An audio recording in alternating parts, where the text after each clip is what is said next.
Friends, இன்றைக்கி நம்ம கேபேஜ்லேயே 4 dish செய்யலாம். இன்றைக்கி கேபேஜ் வாங்கிட்டோம், பெரிய கேபேஜ். என்ன பண்ணுறதுன்னு தெரியல. அதனால இன்றைக்கி கேபேஜ்லேயே 4 வெரைட்டி டிஷ் செய்யலாம். ஒரு நைட்டு டின்னருக்கு, ஈவினிங் ஸ்நாக்ஸு, மத்தியானம் பொரியலுக்கு எல்லாம் ரெடி பண்ணிக்கலாம்.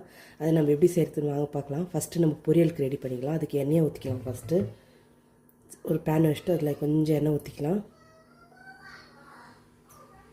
இப்போ எண்ணெய் கொஞ்சம் நேரம் சூடாகட்டும். இப்போ எண்ணெய் நல்லா சூடாகிடுச்சு. இப்போ நம்ம கடுகு ஜீரகம்லாம் சேர்த்துக்கலாம். ஜீரகம் கொஞ்சம், கடுகு கொஞ்சம் சேர்த்தாச்சு. இப்போ இது பொரியட்டும். கொஞ்சம் கடலைப்பருப்பு சேர்த்துக்கலாம். இப்போ இது நல்லா பொரியட்டும். இப்போ இது நல்லா பொரிஞ்சிடுச்சு. இப்போ நம்ம பூண்டும் பச்சை மிளகாவும் போட்டுக்கலாம். இதில் பூண்டு பச்சை மிளகாய் போட்டாச்சு. இது நல்லா பொரியட்டும்.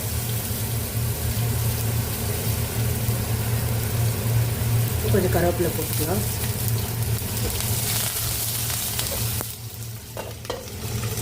மேலே தெரிக்கின்றதுக்காக மூடி போட்டு வச்சுருக்கிறேன்.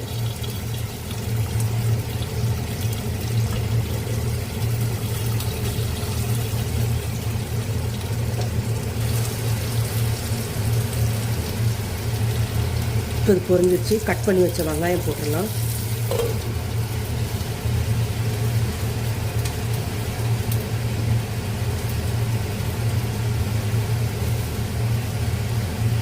சாப் பண்ணி வச்ச வெங்காயம் போட்டுடலாம். இப்போ இதில்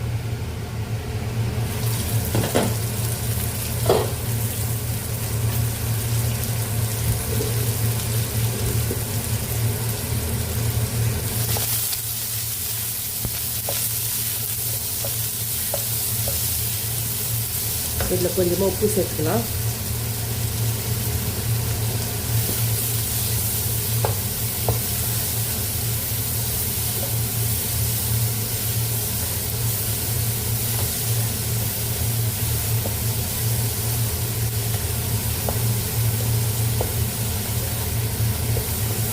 இது வதங்கட்டும். இது நல்லா வதங்கிடுச்சு. இப்போ நம்ம கேபேஜ் சேர்த்துக்கலாம். கேபேஜ் சேர்த்தாச்சு.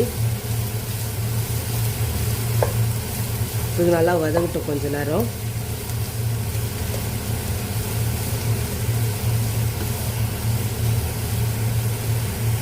இப்போ இது வதங்கிடுச்சு. இப்போ கொஞ்சம் ஒரு அரை கிளாஸ் தண்ணி சேர்த்து நம்ம கொஞ்ச நேரம் வேக வச்சுக்கலாம். மூடி போட்டு அரை கிளாஸ் போதும்.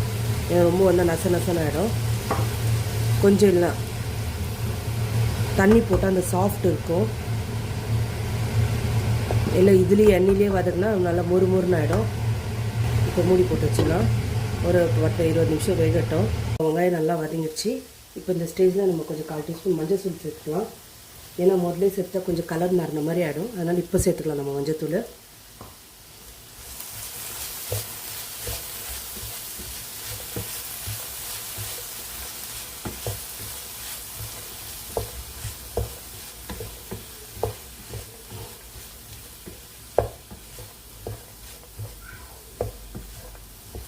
இது வதங்கிடுச்சு. இப்போ இந்த மஞ்சள் தூள் கொஞ்சம் பச்சை வடை போட்டோம். அவ்வளோத்தான். நம்ம 5 மினிட்ஸில் கொஞ்ச நாள் இறங்கிடலாம். இப்போ நம்ம வேக வச்ச கொண்டக்கடலை போட்டுக்கலாம். இது வந்து பெங்களூர் ஸ்பெஷலு. கொண்டக்கடலை போட்டு செய்வாங்க. எல்லா கல்யாணத்துங்களில் செய்வாங்க.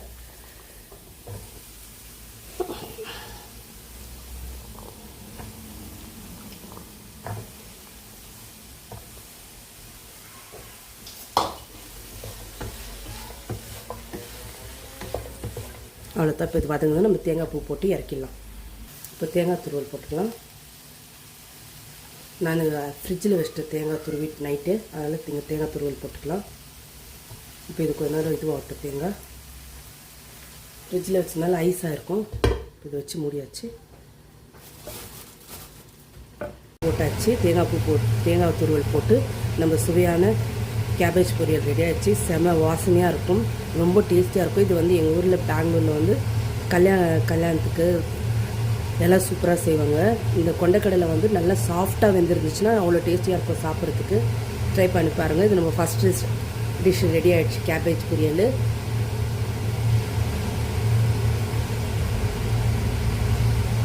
நம்ம சுவையான கேபேஜ் கொண்டக்கடலை பொரியல் ரெடி ஆகிடுச்சு. கொண்டக்கடலை பொரியல் செம்மையாக இருக்கும், எம்மையாக இருக்கும். ட்ரை பண்ணி பாருங்கள் ஃப்ரெண்ட்ஸ்.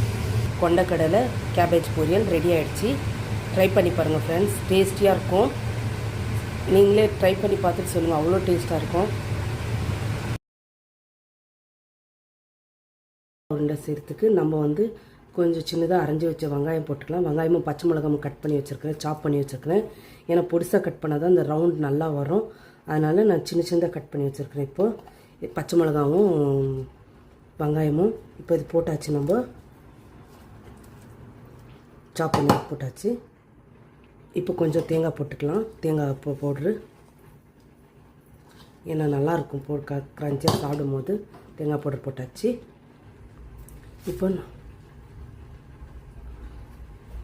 இப்போ நம்ம பொடிசாக சாப் பண்ணி வச்ச பூண்டும் கருவேப்பிலையும் சேர்த்துக்கலாம். பூண்டு கொஞ்சமும் கருவேப்பிலையும் கொஞ்சம் சேர்த்துக்கலாம்.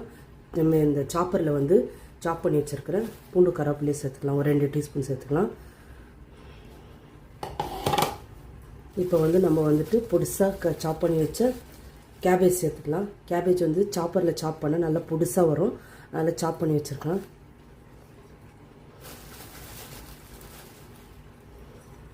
சும்மா ஒரு 1/4 கிலோ போட்டிருக்கேன்.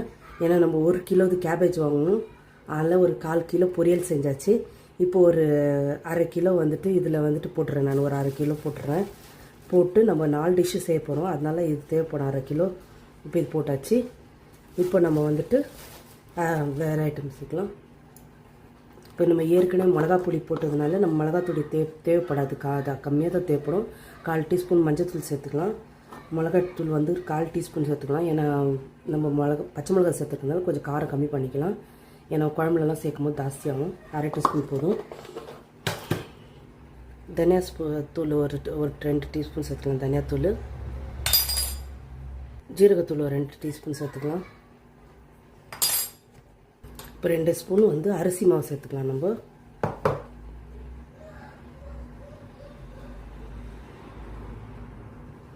2 ஸ்பூன் அரிசி மாவு சேர்த்துக்கலாம். வேணும்னா நம்ம பைண்டிங் பத்தலைன்னா அப்புறம் சேர்த்துக்கலாம். இப்போதுக்கு ஒரு 2 ஸ்பூன் போதும் அரிசி மாவு.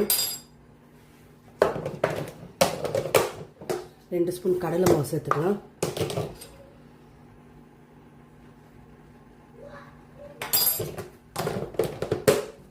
வேணும்னா அப்புறமா சேர்த்துக்கலாம். இப்போ கொஞ்சம் உப்பு சேர்த்துக்கலாம்.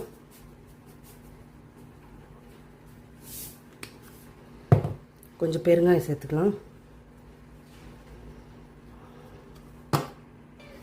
நம்மளுக்கு தண்ணி சேர்க்கணுன்னு அவசியம் இல்லை, ஏன்னா இதில் தண்ணி கேபேஜ்லேயும் இருக்கும், வெங்காயத்துலேயும் தண்ணி இருக்கும். அதனால் நம்ம கொஞ்சோண்டு எண்ணெய் சேர்த்துக்கலாம், கை கொட்டாமல் வரத்துக்கு. இப்போ நம்ம பிசைய ஆரம்பிச்சிடலாம். இப்போ நம்மளது மிக்ஸ் ரெடி பண்ணிட்டோம். இப்போ இந்த நம்மளுக்கு ஒட்டாத வந்து நான் கார்ன்ஃப்ளவர் 2 ஸ்பூன் மறந்துட்டேன். 2 ஸ்பூன் கார்ன்ஃப்ளவர் போட்டிங்கன்னா நல்லா பைண்டிங் நல்லாயிருக்கும். இப்போ நல்லா பிசைஞ்சாச்சு.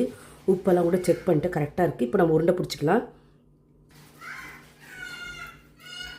நல்லா அழுத்தி உருண்டை பிடிச்சா நல்லா பைண்டிங் நல்லாயிருக்கும். இப்போ இந்த உருண்டை ரெடி ஆகிடுச்சு. நான் இந்த உருண்டையை 10 நிமிஷத்தில் பண்ணிட்டேன்.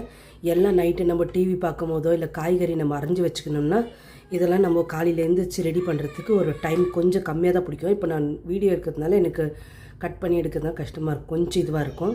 நீங்கள் வீடியோலாம் 1/2 ஹவர்லேயே எல்லாம் சூடாகிடுச்சு. இப்போ நம்ம பொரிக்க ஆரம்பிச்சிடலாம். இப்போ எண்ணெய் பொரிஞ்சிடுச்சு. நம்ம உருண்டைங்களை உள்ளே போட்டுக்கலாம்.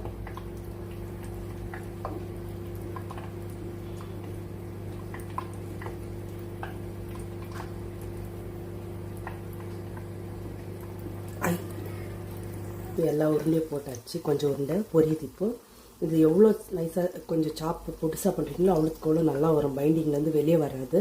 அதே மாதிரி 2 ஸ்பூன் கார்ன்ஃப்ளவர், 2 ஸ்பூன் அரிசி மாவு, 2 ஸ்பூன் கடலை மாவு போட்டிருக்கோம். எல்லாம் ஈக்குவல் குவான்டிட்டி போட்டிருக்கோம், அதனால வெளியே வராது. தண்ணி ரொம்ப நேரம் வெளியே வைக்கக்கூடாது. உருண்டை உருட்டின உடனே நம்ம செஞ்சிடணும்.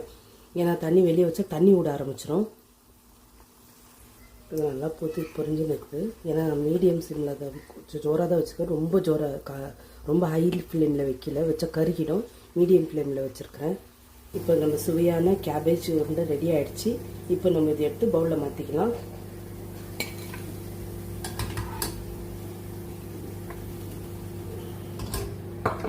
சவுண்ட் பாருங்கள்.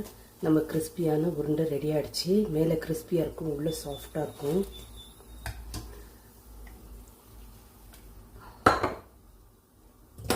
கேபேஜ் உருண்டை ரெடி ஆகிடுச்சு. கேபேஜ் கொல்லை உருண்டை ரெடி ஆகிடுச்சு. எம்மையாக இருக்கும். நீங்கள் கறியில் செஞ்சுங்க தான் நம்புவாங்க, கேபேஜில் செஞ்சுங்க சுத்தமாக நம்ப மாட்டாங்க. அவ்வளோ டேஸ்டியாக யம்மியாக இருக்கும் ஃப்ரெண்ட்ஸ். ட்ரை பண்ணி பாருங்கள். ஈவினிங் ஸ்நாக்ஸ் ரெடி ஆகிடுச்சு. இப்போ நம்மளுக்கு இது ஈவினிங் ஸ்நாக்ஸாக நம்மளுக்கு ரெடி ஆகிடுச்சு. இதை வந்து பசங்களுக்கு ஈவினிங் ஸ்நாக்ஸாக கெச்சப்போடு நம்ம கொடுத்துக்கலாம். நம்மளுக்கு கெச்சப்போட ஈவினிங் ஸ்நாக்ஸ் தரத்துக்கு யம்மியாக இருக்கும் ஃப்ரெண்ட்ஸ். எண்ணெய் வச்சிட்டோம். இப்போ மிச்சமான கேபேஜ் உருண்டை ரெடி பண்ணி வச்சுருக்கோம். இப்போ நம்ம வந்துட்டு செய்ய ஆரம்பிச்சிடலாம். பொடிச்சு வச்சுருக்க கருவேப்பிலை, பச்சை மிளகா, பூண்டு 3 இதில் போட்டு ஃப்ரை பண்ணிக்கலாம். கேப்சிகம் போட்டுக்கலாம்.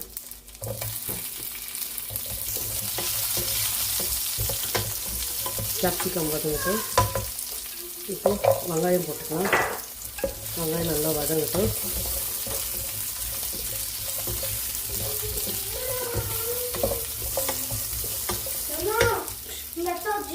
ஏற்கனவே மிளகாப்பொடி போட்டிருந்தாலும் நம்ம 1/2 டீஸ்பூன் மிளகாப்பொடி போட்டுக்கலாம். காரம் ரொம்ப வேணால் நம்ம 1/2 டீஸ்பூன் போட்டுக்கலாம். கொஞ்சம் மஞ்சள் தூள் போட்டுக்கலாம்.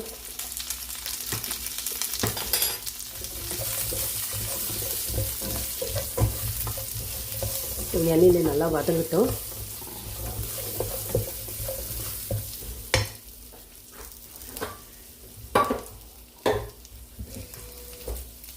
கொஞ்சம் தண்ணி ஊற்றிக்கலாம். வதங்கிட்டு தேவையான கொஞ்சம் உப்பு, ஏன்னா ஏற்கனவே அதில் உப்பு இருக்கிறதுனால கொஞ்சமாக உப்பு சேர்த்துக்கலாம்.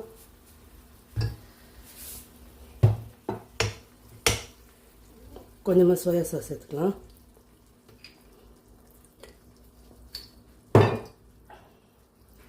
கொஞ்சமாக கெச்சப் சேர்த்துக்கலாம்.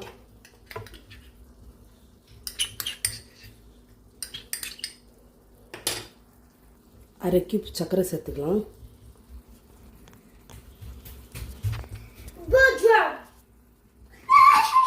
ஷர்வீன்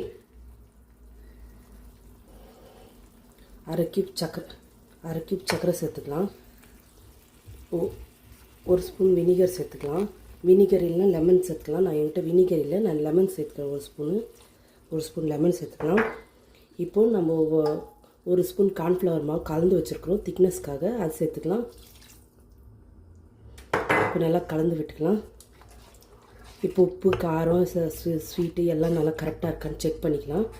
செக் பண்ணிட்டு நம்ம கொதிக்க விட்டு கோஃப்தா போட்டுடலாம்.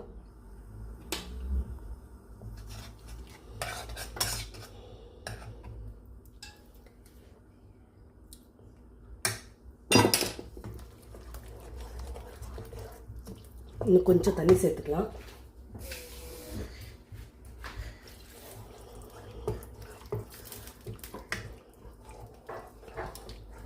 இப்போ இதில் சர்க்கரை கொஞ்சம் கம்மியாக இருக்குது. இப்போ நம்ம கோஃப்தாவை இதில் போட்டாச்சு. கேபேஜ் கோஃப்தா போட்டாச்சு. நம்ம பாதி கியூப் சர்க்கரை போட்டிருக்கிறேன். இன்னொரு 1/2 டீஸ்பூனு. ஏன்னா எனக்கு கொஞ்சம் ஸ்வீட்டு கம்மியாக இருக்குது.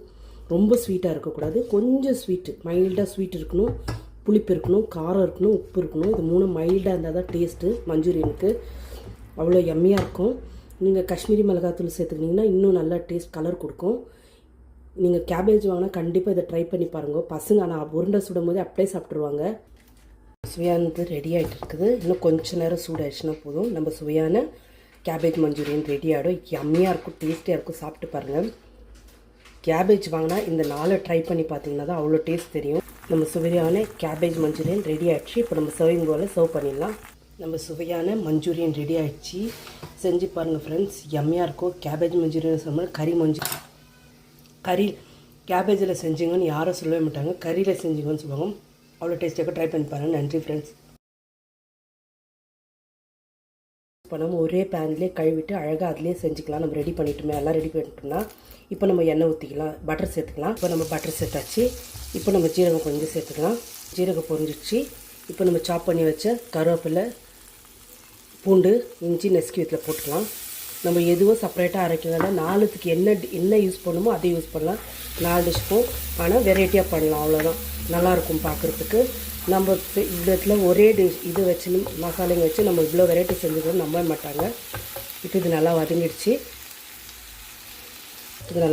இப்போ நம்ம வெங்காயம் சாப் பண்ணி வச்சு சேர்த்துக்கலாம். நல்லா வதங்கிடுச்சு. இப்போ நமக்கு கேப்சிகம் சேர்த்துக்கலாம்.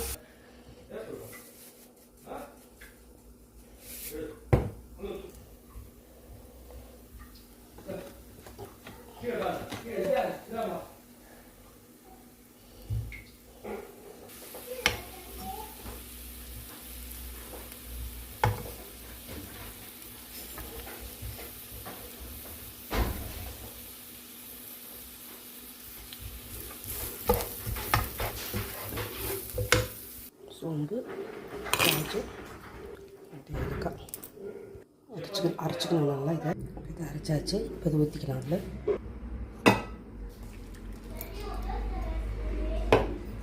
கோஃப்தாவை போட்டுக்கலாம். நம்ம க்ரீம் சேர்த்துக்கலாம். க்ரீம் இல்லாத நம்ம பால் சேர்த்துக்கலாம்.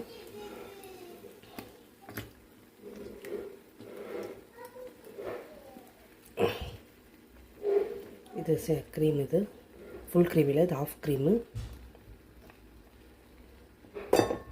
க்ரீம் இல்லைன்னா தேங்காய் பாலும் சேர்த்துக்கலாம் நீங்கள். நான் வந்து தேங்காய் பால் சேர்த்துக்கல, என்கிட்ட இன்றைக்கி க்ரீம் இருந்துச்சு, அதெல்லாம் க்ரீம் சேர்த்துருக்குறேன்.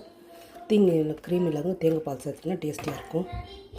நம்ம மலாய் கேபேஜ் ரெடி ஆகிடுச்சு, க்ரீமியான மலாய் கேபேஜ். இப்போ நம்ம வந்து வேணும்னா தண்ணி ஊற்றிக்கலாம். நம்மளுக்கு வேணும்னா எவ்வளோ தண்ணி வந்தால் ஊற்றிக்கலாம்.